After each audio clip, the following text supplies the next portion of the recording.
Coucou, c'est Chloé. Bienvenue sur mon podcast, La Pétillance, un lieu où on parle de toi, de moi, de nos amours et de nous.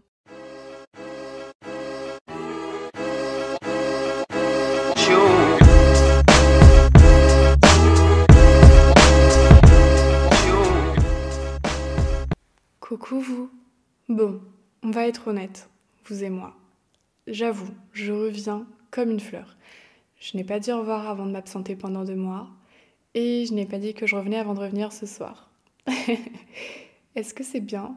Je ne sais pas. Je sais pas trop comment je me sens par rapport à ce départ imprévu et à ce retour encore plus imprévu. J'ai l'impression d'avoir un peu manqué à mes engagements que de partir sans prévenir, de revenir comme ça et de rien dire pendant 2 mois. J'ai l'impression d'être Casper et c'est un peu le cas. Je tiens quand même à présenter des excuses à ceux qui ont pris l'habitude de m'écouter toutes les 2 semaines, une semaine. Oh, c'est grave, je sais même plus quel rythme j'avais. Non mais pour vous dire à quel point je suis très loin là par rapport au podcast. Et ça m'a beaucoup manqué, vous m'avez beaucoup manqué, nos interactions m'ont beaucoup manqué. Et tout ce qui a découlé du podcast depuis sa création, les interviews, les articles, toute la, j'allais dire presse, n'exagérons rien, tous les médias autour qui ont relaté le podcast, ça m'a également grandement manqué. Bon, alors je prends un peu de temps pour vous expliquer pourquoi. Promis, ça va durer 30 secondes et après, on se retrouve, vous et moi, pour un réel moment de partage. Honnêtement, je suis partie parce que j'étais juste débordée. Débordée par les cours dans lesquels j'arrive pas forcément à joindre tous les bouts parce que j'ai pris beaucoup de retard, parce que justement la raison pour laquelle j'étais le plus occupée c'était les shootings. Je crois que je vous l'avais dit dans un épisode en fin d'année ou tout début d'année, mais c'est vrai que le mannequinat ça a pris une place immense, ça m'a pris beaucoup d'énergie et beaucoup de temps au point que finalement je ne trouve ni l'énergie ni le temps pour le podcast. Et autant vous dire que oui, c'est vrai que ça m'a manqué. Et puis en plus, je pensais parfois à revenir et je me disais, mais comment on revient quand on est parti aussi longtemps ? Comment on fait ? Donc ni ni deux, finalement, je me lance. Je n'ai rien préparé, une fois de plus. Mais j'ai un sujet en tête qui me trotte depuis un petit moment.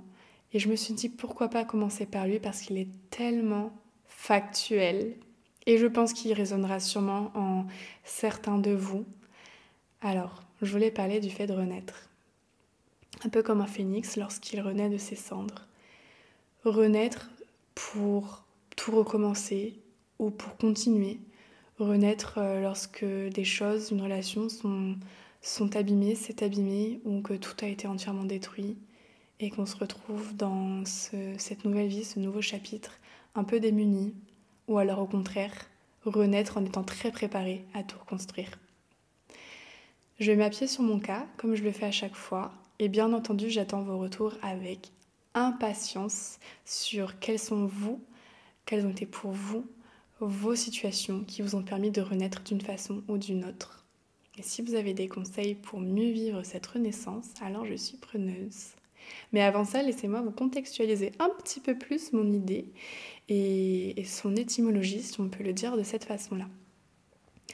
Chloé, c'est un prénom d'origine grecque en rapport avec la déesse des moissons Déméter, si je ne me trompe pas. Et ça veut dire jeune pousse, pousse verte, le renouveau, la renaissance. Je vois un immense amour, une grande affection pour mon prénom qui, je trouve, me va très bien par rapport à sa signification. Et même au point que pour ceux qui me suivent sur Instagram ou pour mes proches, vous avez peut-être vu que j'ai un tatouage sur la hanche droite. Et c'est totalement en rapport avec le fait de renaître justement, puisque ce sont des fleurs qui me font penser au printemps, qui d'ailleurs, comme quoi qu'il n'y a absolument pas de hasard, je suis née au printemps, qui est donc également en littérature, en art d'une façon générale, le symbole de la Renaissance. Et écoutez, histoire d'approfondir un peu ce côté, je ne sais pas, ce côté très symbolique, ça fait jour pour jour, un an, que je ne suis plus en couple avec mon ancien amoureux, mon seul amoureux. J'avais donc très envie de vous faire un podcast à ce sujet, puisque oui, la symbolique est là, un an après, le 1er avril, pourquoi pas, après tout, vous parler de comment est-ce qu'on fait pour aller mieux, comment on fait pour aller bien après une rupture, vers qui on se tourne, quelles ressources on vient utiliser, dans quoi chez soi on vient puiser. Est-ce qu'une rupture, ça veut dire que c'est la fin? Ou est-ce qu'une rupture, ça veut dire que c'est le début de quelque chose? Eh bien écoutez, on se retrouve aujourd'hui avec mes petits mots, avec ma petite expérience de jeune femme de presque 22 ans qui a vécu une seule grosse rupture, une seule rupture tout court, et qui en a bien bavé, et qui est quand même là maintenant pour vous dire que, j'avoue, je spoil, mais ça va aller. Je vous promets que ça va aller. Alors, par où commencer? Je pense que je vais pas trop détailler ma relation. On part du principe que ça y est, là c'est la fin, on vient de se faire quitter ou on vient de quitter une personne et que la plupart du temps, c'est vrai, qu'importe quel statut on a dans cette rupture, la personne qui se fait quitter ou la personne qui quitte ou la personne qui est OK pour se faire quitter et pour quitter si c'est d'un avis n'importe quoi, d'une solution commune, et ben c'est quand même pas forcément évident. Je nuance quand même un petit peu en me permettant de dire que je fais une généralité. J'avoue, je craque, je fais une généralité. Ce n'est pas le cas pour tout le monde. Il y a des gens qui, au contraire, vivent le fait de se faire quitter et ou le fait de quitter de façon beaucoup plus harmonieuse avec cette décision, avec eux-mêmes, avec la situation, pour un patatras de raisons. Mais de mon côté, et vous me direz si c'est le cas pour vous aussi, c'est vrai que la plupart du temps, les gens que je rencontre, les gens qui me racontent leur rupture, qu'importe qui ils sont dans cette rupture, ont quand même un poids au cœur. Et bien écoutez, qu'importe qui vous soyez dans cette situation-là, une rupture, à mon sens, c'est renaître. Oui, c'est la fin de quelque chose, c'est la fin de projets qu'on s'est imaginés, c'est la fin de projets qu'on a construits, qu'on est en train de construire, qu'on était en train de construire.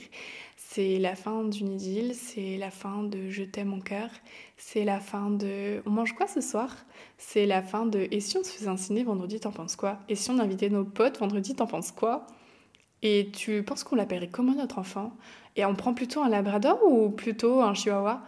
C'est la fin de projection, c'est la fin de sentiments mutuels partagés, concrétisés, approfondis, tout ce que vous voulez.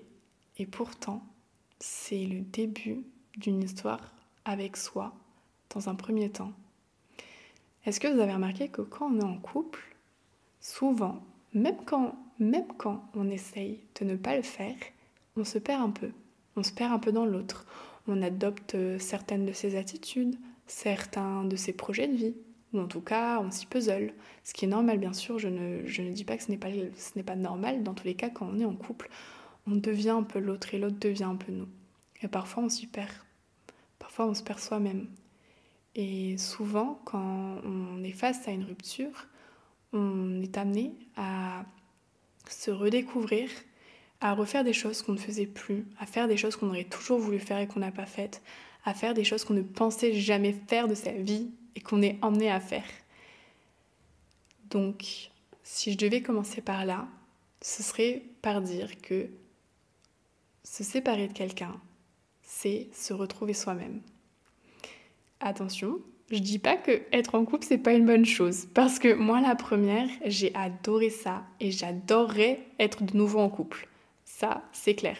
Je trouve que l'amour à deux, l'amour partagé, l'amour quand on se prend la main et qu'on se dit qu'on s'aime et qu'on vit des moments trop drôles et des moments pas drôles, mais qu'on le fait à deux, je trouve ça palpitant, c'est sûr. Mais pour en revenir à moi et à mon expérience personnelle, depuis que je ne suis plus en couple avec Elio, eh bien, comment vous dire que j'ai fait des choses, guys, je ne pensais jamais que je ferais des choses pareilles. J'ai voyagé, enfin, bon, en tout cas pas à ce moment-là de ma vie, mais j'ai voyagé seule. Vous savez, on en a parlé déjà dans un épisode, dans 3 pays différents. J'ai créé ma micro-entreprise. D'ailleurs, c'est très récent. Et qu'est-ce que j'ai fait d'autre? J'ai fréquenté des garçons. Alors oui, non, je n'allais pas le faire quand j'étais en couple, bien sûr, qu'on soit clair. Mais moi qui suis très peu à l'aise avec les garçons, et ben je n'ai jamais été autant attirée par des hommes. Alors pas forcément physiquement, mais je me suis jamais autant intéressée aux garçons. Et je n'ai jamais trouvé l'homme aussi incroyable et aussi détestable. Quoi d'autre? Eh ben le mannequinat. J'ai signé en agence. J'ai des jobs, donc ce n'est pas seulement un échange de photos parce que je te crée du contenu, tu me crées du contenu, trop bien, le projet est cool. Non, non, c'est devenu bien plus professionnel que ça. J'ai créé mon podcast, bien sûr. J'ai pas mal de petits projets littéraires en perspective que j'ai mis en place, auxquels je pense depuis des années et qui sont doucement mais sûrement en train de prendre vie. Et j'espère que j'aurai un jour la chance, l'occasion de vous dire sur ce podcast, les gars, j'ai sorti mon livre. Les gars, j'ai sorti mon recueil de poèmes. Les gars, j'ai fait ci, j'ai fait ça et j'attends vos retours, non pas sous un épisode, mais sous un je ne sais quoi, je ne vous spoil pas trop. Enfin bref, tout ça pour dire que lorsqu'on quitte quelqu'un ou lorsqu'on se fait quitter, c'est un retour à soi, indéniablement. Mais ce retour à soi n'est pas forcément ce qu'on vit de plus beau. Et justement, je suis là pour vous parler de qu'est-ce qu'on met en place pour la vivre au mieux, cette rupture. Comment on fait pour arriver à un moment donné, plus tard, après justement cette séparation, à vouloir recréer des choses, vouloir créer des choses, vouloir se réinventer de façon multiple en fait. Je dis souvent que l'entourage, c'est l'une des choses les plus importantes que l'on puisse avoir, c'est même la chose, après soi-même, qu'on a de plus important dans la vie. Un bon entourage, c'est essentiel. Essentiel pour se reposer dessus quand on vient de casser sa fenêtre de voiture, j'en sais rien pourquoi, ok. Quand on vient de se faire quitter, quand on vient de perdre un parent, quand on vient d'accoucher, quand on vient, qu'importe. Mais l'entourage, avoir un entourage en or, bien choisi, c'est absolument essentiel pour une vie pleine de paix, pleine d'abondance, pleine d'amour, pleine de good vibes. Souvent, ça suffit néanmoins pas à soi-même. De façon émotionnelle, c'est compliqué de bien vivre avec toutes ces pensées. Souvent, elles nous bouffent et on a besoin de ces gens autour de nous qui nous ressemblent et qui sont pourtant si différents, vers qui on se sent libre et léger de lui dire « Mais écoute, aujourd'hui j'ai pensé ça et je crois que j'ai vraiment besoin qu'on s'appelle parce que là ça va pas trop. Est-ce que tu aurais 5 minutes de ton temps pour que je puisse te vider mon cœur et que tu puisses un peu le cajoler s'il te plaît ?» C'est absolument nécessaire qu'on ait cette meilleure amie, ce meilleur ami, cette collègue de travail qu'on voit seulement du lundi au vendredi, mais qui est si investie dans notre vie, cette maman qui est toujours là pour nous faire des câlins et des gâteaux quand ça ne va pas, ce papa qui dit peut-être « ça va aller ma fille », mais qui pourtant n'en pense pas moins et qui est mine de rien très présent pour vous écouter même s'il n'a pas les mots. La meilleure chose que vous puissiez avoir dans ce genre de moment-là, c'est donc d'avoir des amis, de la famille, quelqu'un sur qui compter, au moins 2 épaules solides sur qui compter. Parce que lorsqu'on ressent des émotions très fortes comme celles causées par une rupture, eh ben, on a cette tendance, et c'est très humain, c'est très ok, de beaucoup ressasser, de se perdre dans les souvenirs, de se perdre dans ce qu'on aurait pu être, dans ce qu'on aurait voulu être et qu'on ne sera jamais, ou en tout cas, alors pour ne pas créer de fatalité, ou en tout cas pas pour le moment, parce qu'il y a des gens qui se remettent ensemble 1 mois, 2 mois, 10 ans plus tard.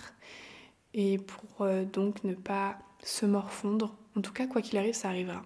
Parce que c'est comme ça, on vit une perte, on fait un deuil, et c'est pas évident. Donc c'est comme ça. Mais néanmoins, on a quand même ces gens qui allègent la peine et qui sont là pour vous prendre dans leurs bras quand plus rien ne va. Donc ça, c'est extrêmement important pour moi et je peux vous dire que ça m'a sauvé la mise. Encore ce week-end, j'étais pas très bien parce que justement la date des 1 an est très symbolique pour moi et aussi parce que j'ai l'impression de vivre une double rupture. Je vous avoue que je fréquentais quelqu'un Et pour X raisons, la relation s'est terminée. Donc un peu mal. Et donc je me suis tout de suite tournée vers mon papa, vers mes copines qui ont su me chérir et avoir les mots justes. Les amis, ça sert aussi à ça. Les amis et la famille, en tout cas, qu'importe vers qui vous trouvez du réconfort, ça sert aussi à vous faire des piqûres de rappel, ces choses que vous savez profondément, que vous avez profondément ancrées en vous et qui pourtant, quand ça ne va plus, disparaissent totalement. Ou alors vous avez juste besoin qu'on vous le redise. Oui, t'es quelqu'un de très fort et ça va aller. T'as toutes les ressources en toi pour aller bien. Je suis là pour toi, mais sache-le. C'est toi et toi seul qui saura comment surmonter cette situation. Et je crois en toi, je vois ta lumière, je sais que tu l'as, tu le sais aussi, je suis juste là pour te le rappeler. Mais t'inquiète pas, ça va aller, tu vas très bien dealer avec cette situation. Moi j'aime beaucoup ces copines que j'ai autour de moi qui ont une sagesse immense que j'ai l'impression de perdre de mon côté totalement quand je fais face à une situation émotionnellement douloureuse et qui sont là pour me... avec des pincettes parfois quand elles voient que j'ai le cœur un peu trop abîmé ou alors avec une grande franchise et un franc-parler abasourdant. Abasourdant, ça se dit? Je sais pas. Pour bref me dire, tu sais, tout est une question d'énergie ou oui, mais tu mérites mieux. Alors parfois ça fait pas forcément plaisir. Bon, je vous rassure, hein, leurs discours sont quand même plus creusés que ce que je viens de dire. Et etc.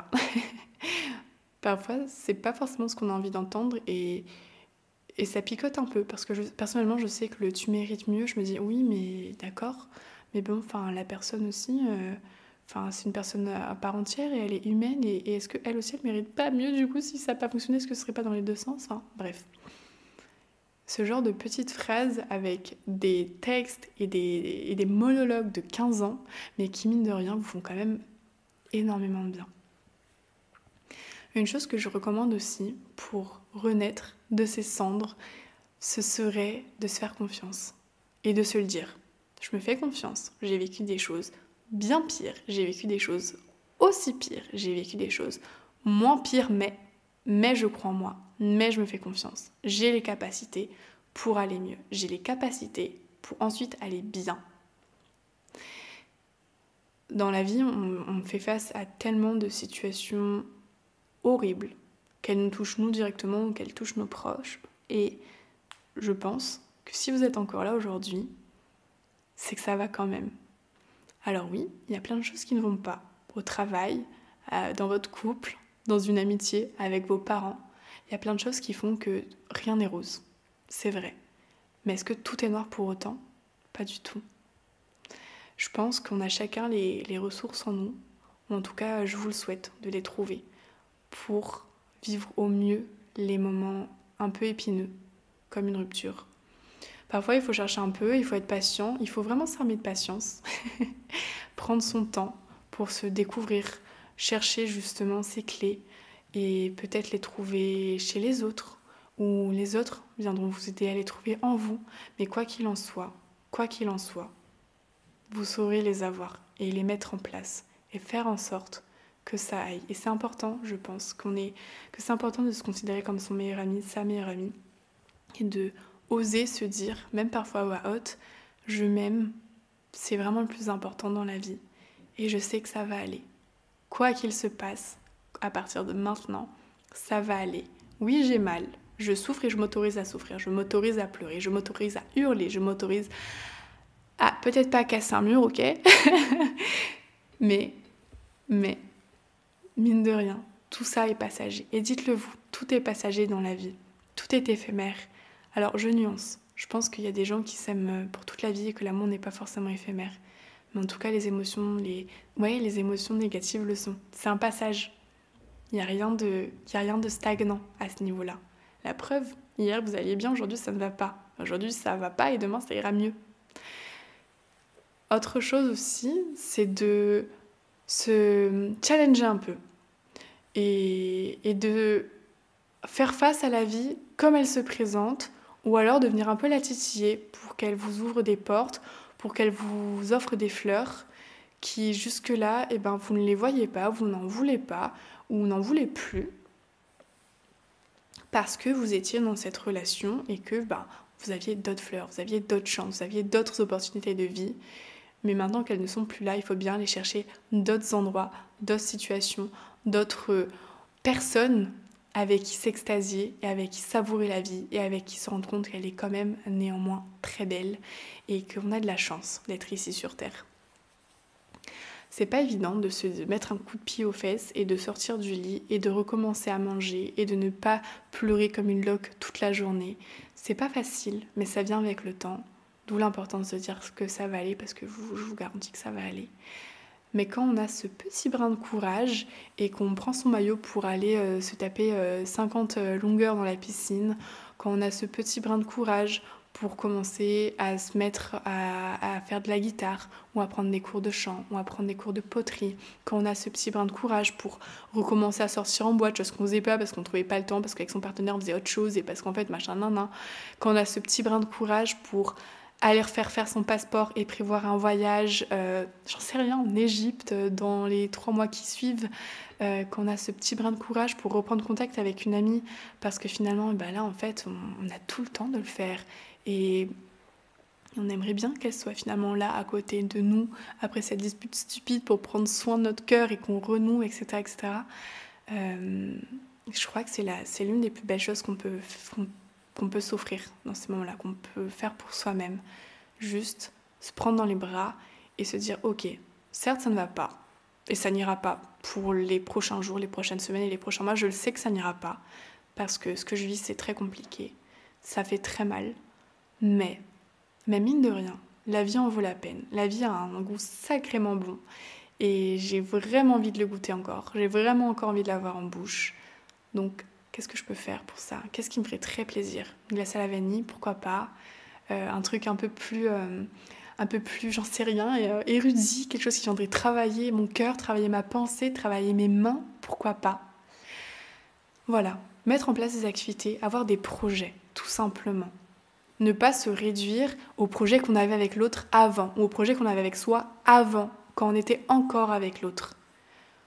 Vous pouvez évidemment recréer ces projets avec d'autres personnes, il n'y a absolument aucun souci à ça, ou poursuivre ce que vous aviez déjà entamé. Au contraire, je pense que, limite, j'ai envie de vous dire, je vous pousse à ne pas décrocher avec ce que vous aviez avant, qui, dans l'actuel, pourrait vous faire beaucoup de bien, et dans le futur également. Mais c'est important de continuer justement à s'inventer, à se réinventer, et donc à l'épuiser autre part. Et je suis sûre qu'il y a plein de choses que vous aviez très envie de faire et que vous n'aviez pas fait. Vous n'avez pas pris le temps de faire, qui là n'attendent absolument que vous pour être vécu. Autre chose, ce serait de ne pas se précipiter trop vite vers des relations sexuelles ou sentimentales. Alors par rapport à ça, je vous avoue que de mon côté, je regrette un peu, mais je pense que je suis allée beaucoup trop vite parce que j'étais dans ce truc, que vous savez déjà ce que je vais dire, de vouloir aller bien, vouloir aller mieux, vouloir oublier l'autre. Et je peux vous garantir, les amis, que c'était la pire chose à faire. Tout simplement parce que j'avais le Tinder un peu trop rapide sur plusieurs mois en fait qui ont suivi la rupture. Je mettais Tinder 1 semaine, 2 semaines, 3 jours. J'y allais à chaque fois 2 jours à tout casser et ensuite plus du tout. Et je supprimais mon profil parce qu'il n'y avait rien de positif qui en découlait. Et en fait, je me rendais compte que je recherchais surtout ma relation et ce que j'avais avec ma moitié d'avant dans ces nouvelles relations-là qui n'aboutissaient à rien, puisque finalement, en dehors du fait que c'est vrai que sur Tinder, les gens recherchent beaucoup de sexe, et en fait, on ne matchait pas. Je ne pouvais pas matcher moi-même avec quelqu'un alors que je cherchais chez cette personne une autre personne et que même cette personne, indépendamment de ma relation d'avant, ne me convenait pas. Et parfois, je m'obstinais à entretenir des liens parce que tout simplement, je voulais absolument retrouver ce confort d'être en couple. Je voulais absolument retrouver ces mêmes blagues qu'on se faisait mutuellement et ces câlins et ces machins, etc. Mais aller coucher avec X ou Y personnes, avec 1 ou 50 personnes et essayer d'ouvrir votre cœur quand il n'est pas prêt à X ou Y personnes et 1 ou 50 personnes, ça ne fera que vous abîmer et vous rendre la tâche d'acceptation de cette rupture, du deuil de cette rupture plus compliquée. On est souvent dans cette idée de oui, mais j'ai pas envie de le voir avec quelqu'un d'autre et du coup, ça serait peut-être plus simple si moi j'étais avec quelqu'un d'autre, en tout cas je fréquenterais quelqu'un. Ce qui est complètement normal, je n'en ai pas été épargnée. Et j'ai cru comprendre que beaucoup de personnes raisonnaient de cette façon aussi parce que tout simplement on souffre, soyons honnêtes, c'est pour ça, pas pour autre chose.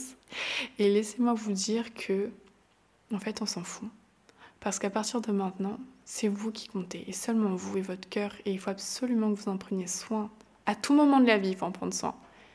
Mais particulièrement quand on vit des choses, j'ai l'impression de me répéter quand je dis ça, mais des choses compliquées, des moments vraiment étouffants où on a l'impression qu'on est en train de mourir sur place et que c'est la fin et qu'on fait des crises d'angoisse toutes les 5 secondes, qu'on ne passe pas une nuit sans pleurer, qu'on ne passe pas une nuit sans avoir seulement eu 2 heures de sommeil. Je sais ce que c'est.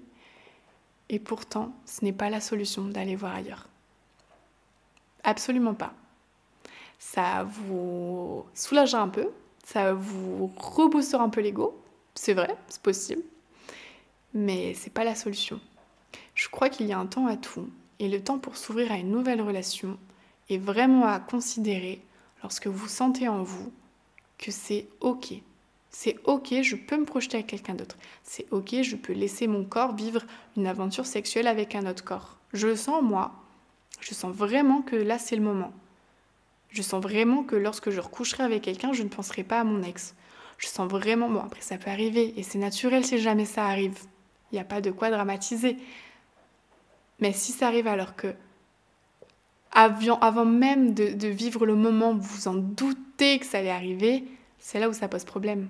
C'est pas ok pour vous et c'est pas ok pour l'autre.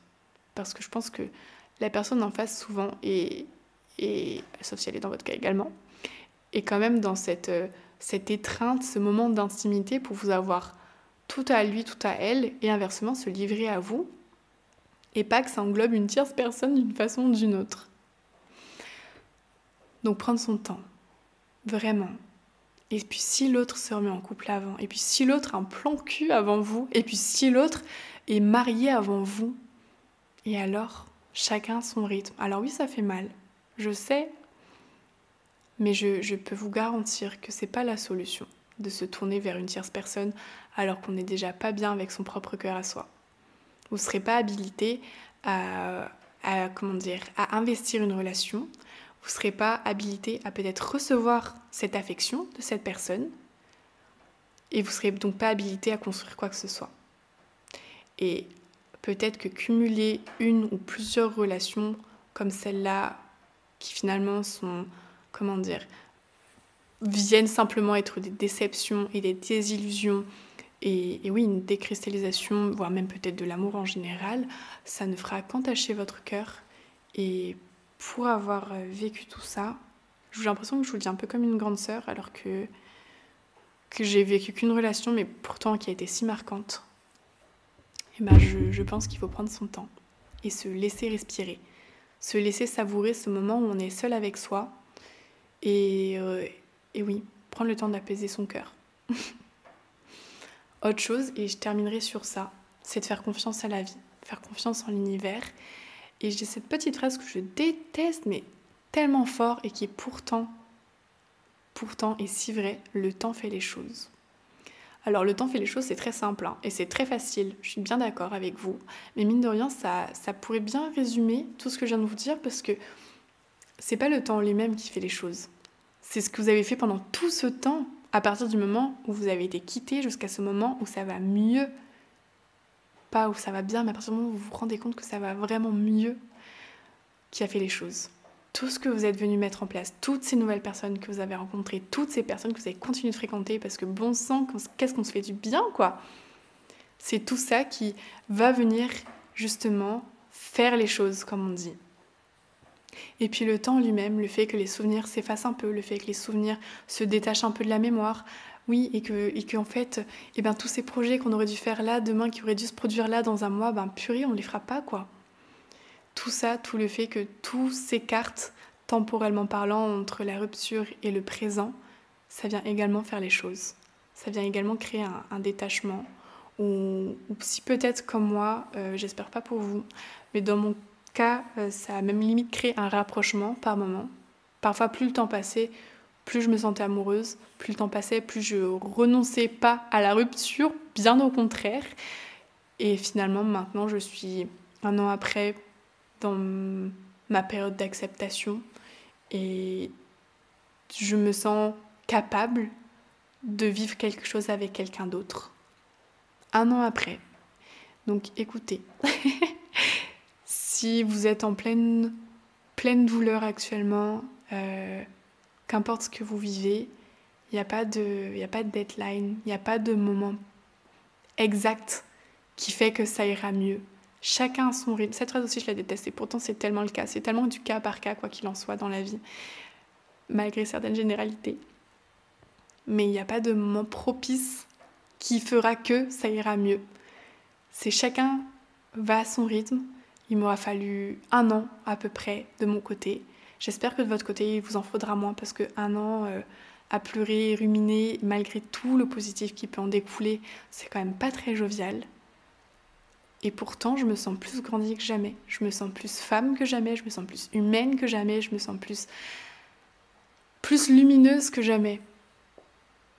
Et j'ai jamais été aussi triste et découragée de la vie, et j'ai jamais autant pleuré et hurlé au sol et roulé par terre et appelé mes copines en pleurs et appelé mes parents en pleurs que jamais. Donc je terminerai sur cette petite phrase. Faites confiance à la vie. Faites-vous confiance. Dites-le vous, vous aimez. Dites-le vous que ça va aller. Même si ça vous semble bateau, je vous promets que ça ira. Parce que le temps fait les choses et parce que vous saurez vous très très bien les faire. Entourez-vous de personnes qui vous font du bien. Entourez-vous de choses, de projets, de situations qui vous font du bien. N'allez pas trop vite, prenez votre temps. Tout va bien, on n'est pas pressé ici. Vous avez encore de belles années devant vous pour reconstruire une relation. Alors, mollet, d'accord ? Rien ne presse.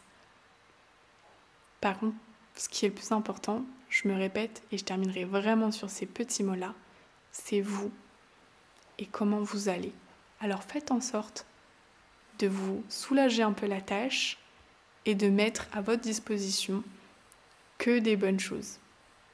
Et puis vraiment, encore une fois, faites-vous confiance. Allez, gros bisous, plein de courage, mes DM sont ouverts à tout le monde. Quoi qu'il arrive, quoi qu'il se passe pour vous, je suis là si vous souhaitez en discuter. Non pas comme une psy, malgré les petites notions que je puisse avoir à mon échelle, mais plus comme une amie, plus comme une personne qui peut vous écouter. Et voilà, je vous embrasse, j'attends vos retours. Prenez très soin de vous.